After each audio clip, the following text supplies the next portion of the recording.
বাবা আজকাল পিঙ্কি আন্টিকে দেখছি না কেন? আরে ও তো অনেক ব্যস্ত মানুষ। আরে শোনো, তুমি এই গ্যাসের চুলাটা একটু দোকানে নিয়ে যাও। আমার হাতে অনেক ব্যথা, আমি এখন পারবো না। এক নম্বরে কাঞ্চুর তুমি। বাবা আমি তো জানতাম তুমি একজন হিরো, আজকে শুধু হাতে ব্যথা, নইলে তোর এই মোটু মাকে জাগিয়ে ফেলে দিতাম। কি বললে তুমি? আরে কিছু বলিনি। তাহলে দোকানে গিয়ে সদাই করে নিয়ে আসো। সেটা তো আমি এখনই যাব। ভাইয়া আমার সদাইগুলো দিয়ে দাও তো। কত টাকা হয়েছে? করে 500 টাকা। আরে পিঙ্কি তোমার কি হয়েছে? আমার পাটা মনে হয় ভেঙে গেছে। তোমার পা ভাঙার কারণে আমার তো দিল ভেঙে গেছে। আসো তোমাকে কোলে করে নিয়ে যাই।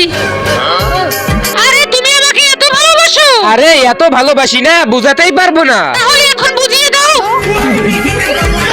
তুমি শয়তানকে ঘৃণা করো, আল্লাহকে মন থেকে ভালোবাসো, তাহলে চ্যানেলটি সাবস্ক্রাইব করে ভিডিওতে একটা লাইক করো। আর যদি ভালো না বাসো তাহলে লাইক সাবস্ক্রাইব করার দরকার নেই, কমেন্টে লিখো আই লাভ ইউ আল্লাহ।